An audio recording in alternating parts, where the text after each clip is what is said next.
오늘 우리에게 주시는 하나님 말씀은 빌립보서 3장 9절부터 16절까지 말씀입니다.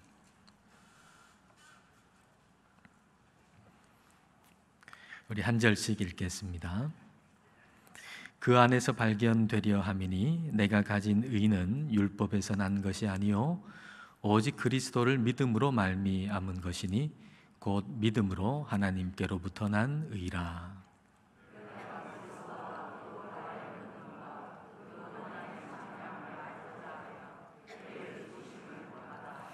어떻게 해서든지 죽은 자 가운데서 부활에 이르려 하노니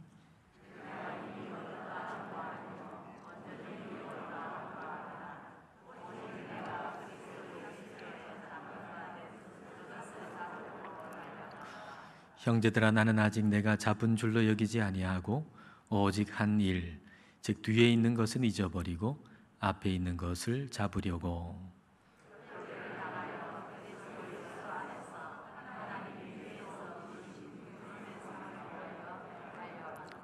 그러므로 누구든지 우리 온전히 이룬 자들은 이렇게 생각할지니 만일 어떤 일에 너희가 달리 생각하면 하나님이 이것도 너희에게 나타내시리라.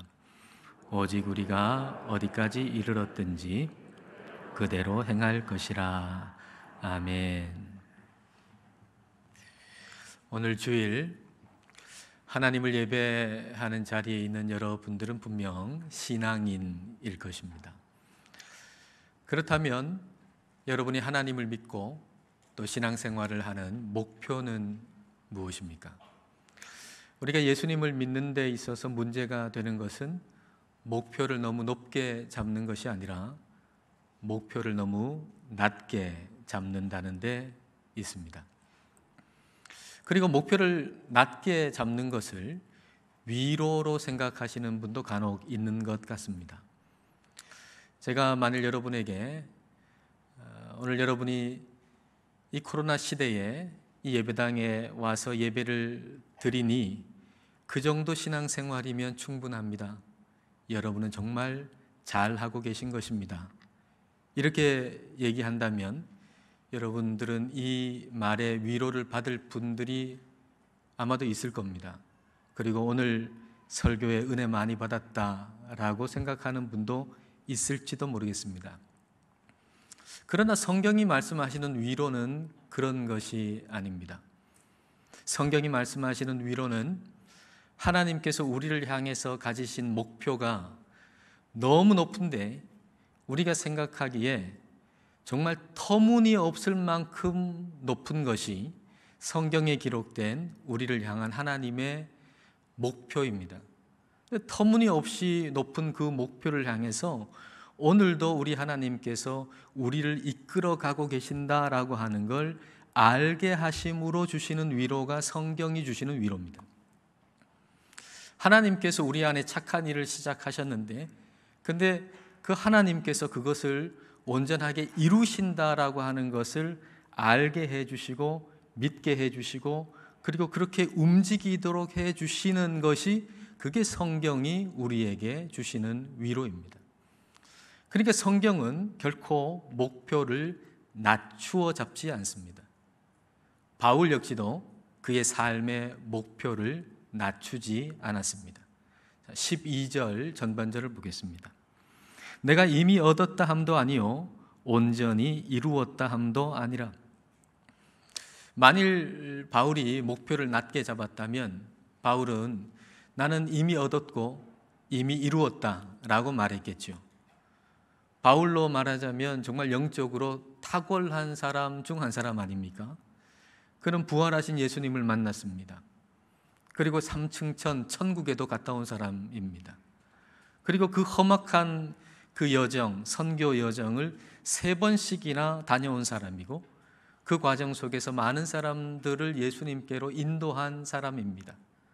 그렇다면 좀 목표를 조금 낮춘다면 이미 얻었고 이미 이루었다라고 말할 수 있을 텐데 그렇지 않다고 얘기하는 것이죠. 여전히 목표를 향해서 가는 중이라고 이야기하고 있습니다.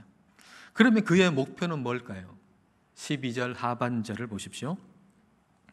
오직 내가 그리스도 예수께 잡힌 바 된 그것을 잡으려고 달려가노라. 참 이제 독특한 표현이에요. 내가 그리스도께 잡힌 바 된 그것을 잡으려고 달려간다 라고 말하고 있어요. 잡힌 바 된 그것. 예수님께서 바울을 잡으셨어요. 말하자면 예수님께서 너는 내 것이다 라고 바울을 잡으셨어요. 바울을 구원해 주신 것이죠. 그러니까 이거는 뭐 내 노력으로 된 게 아니잖아요. 하나님의 은혜로, 전적인 은혜로 그렇게 된 거죠. 근데 우리 주님께서 바울을 딱 잡으니까, 우리 주님께서 나를 딱 잡으니까 잡힌 바 된 내가 이제 목표가 하나 생겼어요. 그 목표는 바로 나를 잡으신 예수님, 잡힌 바 된 그것, 잡으신 분 예수님이 내 목표가 됐어요. 그래서 예수님을 닮는 거, 예수님처럼 사는 거, 그것이 목표가 돼서 그 목표를 향해서 내가 달려간다 라고 말하고 있는 거죠. 주님께서 나를 잡아 주셔가지고 당신의 것이 되게 해주신 것, 그걸 구원이라 그러죠. 근데 나를 잡아 주셔서 내 목표가 예수님이 되어서 예수님을 향해서 내가 달려가는 것, 그것 역시도 구원에 속한 것입니다. 여러분은 이미 구원이 무엇인가라고 하는 걸 알고 있습니다. 또 구원은 세 가지 차원으로 설명할 수 있다는 것도 여러분은 알고 계시죠. 구원은 세 가지 차원으로 말할 수 있습니다. 시간적으로 말하면 과거적 차원의 구원, 현재적 차원의 구원, 그리고 미래적 차원의 구원입니다. 이걸 두 글자로 다 표현한다면 칭의, 성화, 영화라고 표현할 수가 있을 겁니다. 오늘 말씀의 9절, 10절, 11절은 각각 9절은 칭의, 그리고 10절은 성화, 그리고 11절은 영화에 대해서 말씀하고 있는 구절입니다. 먼저 여러분 9절을 보십시오. 내가 가진 의는 율법에서 난 것이 아니요 오직 그리스도를 믿음으로 말미암은 것이니 곧 믿음으로 하나님께로부터 난 의라. 믿음으로 의롭다함을 받았어요. 은혜로 의롭다함을 받았어요. 칭의라 그러죠. 칭의의 은혜를 받았어요. 말하자면 우리의 영적 여정의 출발선에 그 은혜로 우리는 서게 됐어요. 출발선에 설 수도 없는 우리인데 우리 하나님의 은혜로 출발선에 서게 됐어요. 출발선에 서고 보니까 저쪽에 목적지가 보이는 거죠. 그것도 은혜죠. 출발선에 서지 아니하면 목적지도 보이지 않는데 출발선에 서서 목적지를 보는 은혜를 받았어요. 그리고 저 목적지까지 갈 수 있다는 믿음을 주신 것이죠. 그러면 그 목적지는 뭡니까? 어디입니까? 11절을 볼까요? 어떻게 해서든지 죽은 자 가운데서 부활에 이르려 하노니. 이게 영화에 해당하죠. 영화롭게, 영광스럽게 되는 거예요. 구원의 완성이죠. 우리는 예수님께서 부활하신 것처럼 우리 역시 부활의 몸을 입게 될 겁니다. 결혼식에서 신부가 정말 아름다운 드레스를 입고 그 결혼식에 참여하는 것처럼 우리는 정말 아름다운 부활의 몸을 입고 우리 예수님을 맞이하게 될 것입니다. 이렇게 출발선에서 목적지를 바라볼 때 우리는 목적지를 향해서 달려가게 되죠. 어떻게 그대로 있겠어요? 그 목적지를 바라봤는데 달려가게 되는 거예요. 그 달려가는 것, 그거를 성화, 거룩한 삶이라고 표현하는 겁니다. 자, 10절을 보겠습니다. 내가 그리스도와 그 부활의 권능과 그 고난에 참여함을 알고자 하여 그의 죽으심을 본받아. 우리를 의롭다 하신 은혜는 우리로 하여금 그리스도를 알아가게 만들고, 그리고 그리스도의 부활의 권능을 깨닫게 만들고, 그리고 그분을 위해 고난까지도 받게 만드는 것입니다. 그러니까 주님의 은혜는 우리를 출발선에 그대로 있게 만드는 것이 아니고 예수님을 향해서 나아가게 만드는데, 얼마나 집중력 있게 나아가느냐 하면 예수님을 위해서 고난까지 받을 정도로 예수님께 집중해서 나가게 만든다라고 하는 거죠. 자, 빌립보서 1장 29절을 보겠습니다. 그리스도를 위하여 너희에게 은혜를 주신 것은 다만 그를 믿을 뿐 아니라 또한 그를 위하여 고난도 받게 하려 하심이라. 우리 주님께서 우리에게 은혜를 베풀어 주세요. 은혜를 베풀어 주셨는데, 구원의 은혜를 베풀어 주셨는데, 그 은혜를 베풀어 주신 목적은 무엇인가? 그분을 위해, 예수님을 위해서 고난도 받게 하려고 은혜를 주셨다라고 하는 이야기입니다. 그러니까 고난도 받게 한다, 그분을 위해 고난도 받게 한다라고 하는 것은 그 삶이 정말로 변화된다는 얘기예요. 그 삶이 변화됐느냐 아니냐라고 하는 것은 무엇을 위해 고난을 받을 준비가 됐느냐, 그걸 위해 고난받느냐라고 하는 것으로 판명되는 것입니다. 여러분, 한 인생에 정말 엄청난 변화가 일어나는 사건이 뭡니까? 한 인생에 정말 어마어마한 변화를 일으키는 것, 그것은 아이가 태어나는 거죠. 그래서 한 인생은 BC와 AC로 나누잖아요. Before child와 After child. 아이가 태어나기 전과 아이가 태어난 다음은 그 삶이 엄청나게 달라져요. 자기 아이가 없을 때는요, 그냥 뭐 살아요, 자기를 위해. 근데 아이가 태어나잖아요. 그러면 그 아이를 위해서 온갖 수고를 아끼지 않아요. 이 한 인생이 태어났는데 내 삶이 완전히 바뀌는 거예요. 이 한 인생을 위해 가지고 고난 받기도 하고, 이 아이를 위해 가지고 내가 죽을 수도 있는 거예요. 완전히 바뀌어 버리는 거죠, 삶이. 이 한 아이가 태어남으로 말미암아. 마찬가지로 우리의 삶에 Before Christ와 After Christ가 있어요. 우리 주님 만날 때, 우리 예수님 만날 때 우리의 삶은 완전히 바뀌는데, 그 삶이 바뀌는 건 뭐로 보느냐? 예수님을 위해서 고난받는 것까지도 감당하는 거, 그분을 위해서 죽기까지 감당하는 거, 이게 예수님을 만나가지고 달라지는 삶이에요. 그러니까 은혜라고 하는 건 말이에요. 구원의 은혜라고 하는 건 말이죠. 이대로도 괜찮다라고 하는 게 은혜가 아니라, 그 은혜는 우리의 삶을 송두리째 바꾸어 놓는 것, 그게 은혜입니다. 이걸 착각하는 사람들이 있어요. 그래서 은혜를 값싼 은혜로 만들어버리는 거죠. 본헤퍼가 그 나치 독일 시절에 살았던 사람 아닙니까? 우리가 예배 중에 불렀던 선한 능력으로, 그것도 그가 감옥 속에서 마지막 쓴 편지에다가 곡을 붙인 거 아니에요. 이 본헤퍼가 독일 교회도 경험하고, 뛰어난 신학자로서, 목회자로서 독일 교회도 경험하고 미국 교회도 경험했어요. 근데 독일 교회, 유럽 교회도 보고 미국 교회도 보니까 은혜로, 믿음으로 구원받았다고 하는 사람들의 삶이 하나도 변화가 없는 거예요. 그걸 보고서 본헤퍼가 이렇게 얘기를 했어요. 오직 은혜로 의롭게 되었다고 말할 권리가 있는 사람은 그리스도를 따르려고 전부를 버린 사람뿐이다. 내가 은혜로 의롭다함을 받았다, 구원받았다라고 말할 수 있는 사람은 그리스도를 위해서 자기 전부를 버린 사람이다. 다시 말하면 의롭다함을 받은 사람, 은혜 받은 사람, 은혜로 구원받은 사람은 누군가 목표를 낮추어 잡지 않고, 그 목표, 성경이 말씀하시는 그 목표를 향해서 모든 걸, 내 생애 전부를 집중하는 사람이라는 거예요. 칼빈도, 그 유명한 칼빈도 이와 같은 얘기를 했죠. 성화 없는 칭의는 없다. 성화 없는 칭의는 없다.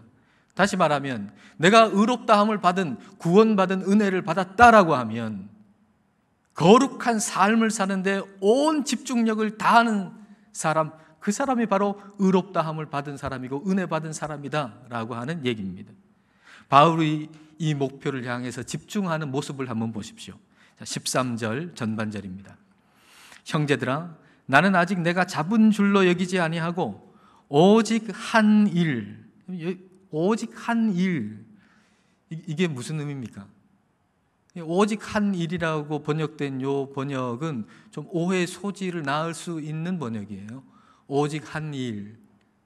뒤에 문장까지 읽어버리면 내가 그동안 한 일, 뭐 이렇게 오해할 수도 있는 구절인데, 오직 한 일이라고 하는 말은 더 정확히 번역하면 오직 한 가지 일입니다. 오직 한 가지 일. 모든 영어 번역은 다 이걸 one thing으로 번역했어요. 한 가지 일. 내가 오직 한 가지 일에만 집중한다. 다른 거에 내가 정신을 분산시키지 않고 오직 한 가지 일에만 내가 집중한다. 근데 그 한 가지 일이 뭔가? 그 다음 13절, 14절을 보십시오. 즉 뒤에 있는 것은 잊어버리고 목표를 향해서 나가는데 방해가 되는 것들은 다 하나도 허용하지 않겠다는 거죠. 그리고 앞에 있는 것을 잡으려고 표대를 향하여 그리스도 예수 안에서 하나님이 위에서 부르신 부름의 상을 위하여 달려가노라. 하나님께서 부르신 그 부르심이 있다는 거예요. 오직 한 가지 일, 내가 거기를 매진해서 갈 텐데, 하나님이 나를 부르셔가지고 내게 원하시는 한 가지 일, 나를 부르셔가지고 내가 하기를 원하는, 내게 맡겨주신 한 가지 일이 있다라고 하는 겁니다. 그 일에 집중하겠다고 하는 거예요. 여러분, 우리가 예수님 믿는다라고 하는 것은 예수님 믿습니다라고 하는 소극적 동의를 뜻하는 게 아닙니다. 하나님이 나를 부르시고 내게 맡겨주신 일을 적극적으로 행하겠다라고 하는 게, 이게 바로 예수님을 믿는 것입니다. 바울이 다메섹으로 가던 길이었습니다. 바울이 다메섹으로 가는 목적은 그 다메섹에 있는 예수님 믿는 사람들 핍박하려고 하는 거 아니겠습니까? 그런데 가는 도중에 음성이 들립니다. 네가 어찌하여 나를 박해하느냐? 누구십니까?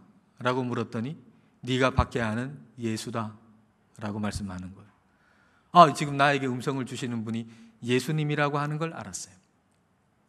예수님을 만나게 된 거죠. 그때 그 예수님에게 이 바울이 첫 번째로 한 질문이 뭡니까? 첫 번째로 이분이 예수님이구나 라고 하는 걸 알았을 때, 그때 예수님께 드린 첫 번째 질문, 사도행전 22장 10절 말씀을 보십시오. 내가 이르되, 자, 그 다음 같이 읽겠습니다. 주님 무엇을 하리이까? 주님 무엇을 하리이까? 여러분, 이게 구원의 은혜를 받은 저와 여러분이 해야 할 질문이에요.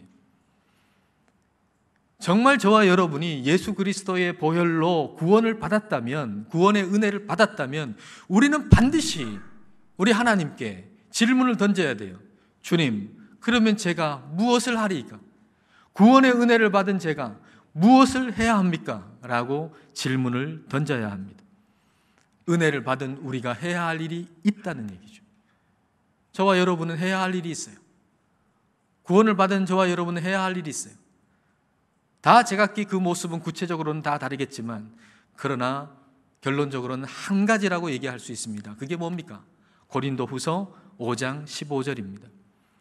그가, 예수님이 모든 사람을, 이게 내가 포함되잖아요. 나로 바꿔보겠습니다. 나를, 예수님이 나를 대신하여 죽으심은 살아있는 자들로 하여금, 나로 하여금 다시는 그들 자신을 나를 위하여 살지 않고 오직 그들을 나를 대신하여 죽었다가 다시 살아나시니 예수님을 위하여 살게 하려 함이라. 우리가 할 일은 그리스도를 위해서 사는 거예요. 예수님을 위해서 사는 것. 그리스도를 위해 산다라고 하는 것은 다시 말하면 교회를 위해서 산다는 거예요. 교회를 위해서 산다. 바울이 교회를 박해했을 때 예수님은 왜 네가 나를 박해하느냐 그랬죠. 그리스도는 교회의 머리시기 때문에 교회를 박해하는 것은 곧 그리스도를 박해하는 것이고, 교회를 위하는 것은 곧 그리스도를 위하는 거예요. 그러니까 그리스도를 위하는 것은 곧 교회를 위하는 것이죠. 그러면 우리가 그리스도를 위해, 교회를 위해 해야 할 일은 무엇입니까? 좁은 의미에서 우리 애강교회를 생각하지 마시고 좀 넓게 예수님을 믿는 사람들, 그리고 앞으로 믿게 될 사람들을 위해서 우리가 해야 할 일은 무엇입니까? 그것은 그들로 하여금 예수님께 집중하게 하는 일, 그걸 우리가 해야 하는 거죠. 그들의 정신이 온갖 방향으로 다 분산되어 있잖아요, 이 세상의 것들에. 그런데 사람들의 집중과 관심을 예수님께로 돌리는 것, 그것이 저와 여러분이 해야 할 일인 것입니다. 그걸 우리는 전도, 선교, 봉사, 섬김, 교육, 거룩한 삶 이렇게 다양하게 표현하지만, 결국 우리가 해야 할 일, 우리가 직장 생활을 하든지 사업을 하든지 무엇을 하든지 우리가 해야 할 일은 사람들로 하여금 예수님께 집중하게 만드는 일, 그걸 저와 여러분은 해야 합니다. 그렇다면 먼저 우리가 해야 할 일이 있겠죠. 그게 뭐죠? 우리 자신이 예수님께 온전하게 집중하는 겁니다. 우리가 예수님께 집중하지 않는데 어떻게 다른 사람들을 예수님께 집중하게 만들 수가 있겠어요? 그러니까 우리가 해야 할 일은 먼저 우리 자신이 예수님께 온전하게 집중하는 겁니다. 예수님 믿는 저와 여러분은 예수님께 집중하는 사람들입니다. 우리는 완벽하고 온전하신 분을 목표로 삼은 사람들입니다. 자, 15절 말씀 보십시오. 그러므로 누구든지 우리 온전히 이룬 자들은, 온전히 이룬 자들이라고 하는 이 표현은 말이죠, 완벽하고 온전하신 예수님을 목표로 삼은 사람들을 얘기합니다. 완벽하고 온전하신 예수님을 목표로 삼은 사람들은 이렇게 생각할지니, 아직 목표에 도달하지 않았으니까 그 목표에 더 집중해서 나가자라고 생각해야 된다는 거죠. 만일 어떤 일에 너희가 달리 생각하면 하나님이 이것도 너희에게 나타내시리라. 다르게 생각하는 사람도 있는데 그 사람들을 하나님께서 깨우쳐 주신다라는 얘기입니다. 다르게 생각하는 사람도 있다는 거예요. 이만하면 충분하지, 이 정도 신앙생활하면 충분하지 라고 생각하는 사람도 있다는 거예요. 목표를 낮추어 잡는 사람이 있다는 거예요. 성경이 말씀하시는 목표는 어마어마하게 높은데 그걸 싹 낮추어가지고 그래, 이 정도 신앙생활하면 충분해 라고 생각하는 사람도 있다는 거예요. 그런데 하나님이 그들을 깨우쳐 주신다는 거죠. 오늘 그 말씀 그대로 오늘 우리 성령님께서 우리의 마음을 깨우쳐 주실 수 있기를 원합니다. 우리 마음속에 목표를 낮추어 잡아가지고 이 정도면 충분해 라고 생각하는 그 생각을 고쳐 주셔서 목표를 다시 성경이 말씀하시는 대로 수정할 수 있게 되기를 축복합니다. 우리는 목표를 낮추어 잡아서는 안 됩니다. 하나님께서 은혜로 우리를 출발선에 데려다 놓으셨는데 뛸 생각은 안 하고 거기에 돗자리 펴놓고 피크닉 하는 것처럼 여기가 좋다, 이대로 좋다 해서는 안 된다는 것입니다. 이런 모습 생각할 때 누가복음 15장의 첫째 아들이 생각이 났습니다. 누가복음 15장 여러분 잘 아시잖아요. 그 첫째 아들은 말하자면 아버지에게 잡힌 바 된 사람이에요. 아버지에게 잡힌 바 된 사람. 둘째 아들이 떠나갔을 때도 이 첫째 아들은 그대로 아버지와 함께 있었어요. 아버지의 은혜 아래에 있었어요. 그렇게 오랫동안 아버지와 함께 있었는데 그 아버지의 좋은 성품을 하나도 담지를 못했어요. 그래서 그 동생이 돌아왔을 때에 너무나도 따뜻하게 그 동생을 대해주는 아버지에게 막 화가 나잖아요. 그 화가 나 있는 첫째 아들에게 아버지가 뭐라고 하시나요? 너는 나하고 항상 같이 있으니 내 것이 다 네 게 아니냐? 라고 말했죠. 내게 다 네 게 아니냐? 근데 아버지에게 잡힌 바 된 첫째 아들인데 잡힌 바 된 그것을 잡으려고 달려가지는 않았거든요. 만약에 잡힌 바 된 그것을 잡으려고 달려갔다면 아버지에게 속한 것, 물질뿐만 아니라 아버지에게 속한 그 좋은 성품까지 같이 본받게 되어가지고 그 둘째 아들 동생 떠나갔을 때에 아버지가 슬퍼할 때 같이 슬퍼하고 돌아왔을 때 아버지가 기뻐할 때 같이 기뻐했으련만 잡힌 바는 되었으나 잡힌 바 된 그것을 잡으려고 달려가지 않아 그 아버지의 좋은 성품을 하나도 담지를 못했던 거죠. 여러분, 오늘 우리의 아버지이신 하나님께서 저와 여러분에게 그렇게 말씀하시는 것 같아요. 마치 이 첫째 아들에게 이 아버지가 하시는 말씀처럼 네가 항상 나와 함께 있으니 내 것이 다 네 게 아니냐? 내 것이라고 할 때, 하나님의 것이라고 할 때 그 하나님의 성품과 거룩함이 다 포함되거든요. 그걸 우리 하나님은 우리와 나누시기를 원하시는데 잡힌 바 된, 하나님께 잡힌 바 된 우리가 잡힌 바 된 그것을 잡으려고 하지 않으니 어떻게 그것을 우리 안에 담을 수가 있겠어요? 베드로후서 1장 4절을 여러분 보십시오. 베드로후서 1장 3절입니다. 그의 신기한 능력으로 생명과 경건에 속한 모든 것을 우리에게 주셨으니 이는 자기의 영광과 덕으로서 우리를 부르신 이를 알므로 말미암음이라. 생명과 경건에 속한 모든 걸 우리에게 주셨다 그랬어요. 여러분, 오늘 우리가 오늘의 삶을 거룩한 삶으로 살아가기 위해서 필요한 모든 걸 하나님이 주셨다는 거예요.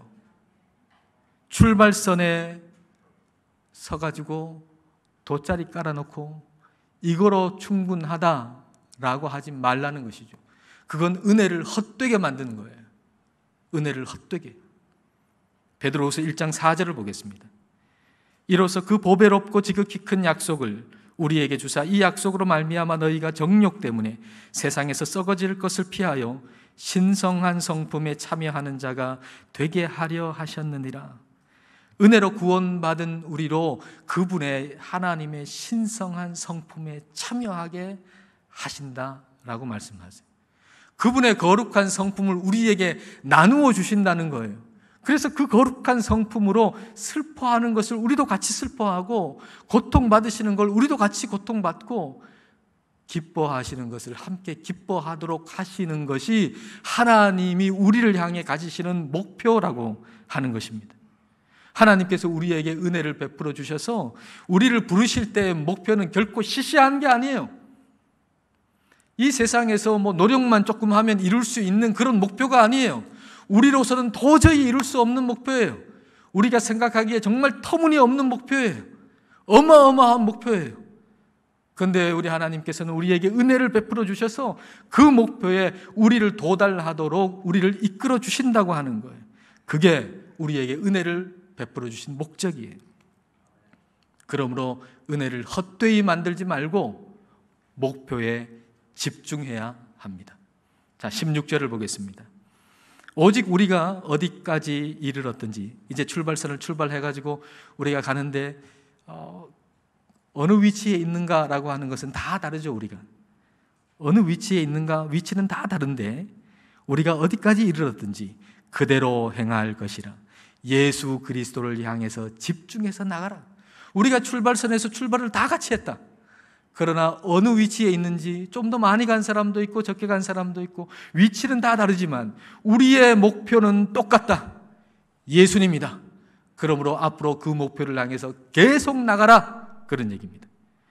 우리의 현재 위치는 다르나 그러나 우리의 목표는 똑같기 때문에, 그리고 그 목표를 향해서 우리가 전진해 나간다면, 그렇다면 우리는 우리 자신에게나 다른 사람에게나 소망과 기대를 가질 수가 있습니다. 여러분, 어떤 소망과 어떤 기대요? 5년 후에, 10년 후에는 얼마나 예수님을 더 닮고 아름답고 멋지게 훌륭하게 되어 있을까라고 하는 기대와 소망. 저는 오늘 성경 말씀을 통해서 그와 같은 기대를 저 자신에 대해 그리고 여러분에 대해서 가지게 되었습니다. 바울은 그런 기대를 가지고 있는 거예요. 이 세상 살아가기 참 어렵고 힘든데, 그러나 점점 세월, 어렵고 힘든 세월을 지내며 늙어가고 나이 들어가고 그런 자신을 바라보고, 그리고 역시 나이 들어가는 성도들을 바라보면서 이와 같은 소망을 가지는 거예요. 고린도후서 4장 16절 말씀입니다. 그러므로 우리가 낙심하지 아니하노니, 이 말이 무슨 말인가요? 낙심하지 않는다는 말이 무슨 말인가요? 낙심할 일이 너무 많다는 얘기 아닙니까? 이 연약한 육체를 가지고 이 험한 세상에서 살아간다는 거, 그게 얼마나 낙심할 일이 많다는 얘기예요. 그러나 낙심할 일 많지만 낙심하지 아니하노니, 왜냐하면 우리의 겉사람은 낡아지나 우리의 속사람은 날로 새로워지도다. 여러분, 우리의 겉사람은 낡아지고 있습니다. 10년 전에 비해서 우리는 많이 늙었습니다. 많이 낡아졌습니다. 앞으로 더 낡아질 것입니다. 그러나 우리의 속사람은, 우리가 날마다 우리 주님을 목표로 해서 나아가고 나아갈 때에 우리 주님을 더 닮아 우리는 오히려 더 아름답고 더 훌륭하고 더 멋지게 될 것입니다. 저와 여러분은 그렇게 될 것입니다. 그러므로 목표를 낮추지 마시고 표대를 향해서 달려나가시기를 주님의 이름으로 축복합니다. 기도하겠습니다. 이 시간 우리 기도하실 때 우리의 신앙생활의 목표가 무엇인지를 생각해 보십시다. 그 목표를 지금의 우리 수준으로 끌어내려 놓으면서 우리가 거기서 만족하고 있다면 성경이 말씀하시는 목표로 다시 수정할 수 있도록 기도하십시다. 구원의 출발선에 돗자리를 깔아놓고 이것으로 충분하다고 여기면서 주님의 은혜를 헛되이 만들지 말고 표대를 향하여 달려가게 해달라고 기도합시다. 예수님을 닮고 예수님처럼 사는 것, 예수님께 온전히 집중하고 다른 이들을 예수님께 집중하게 만들며 사는 것을 목표로 하여 달려가기를 이 시간 함께 기도하겠습니다.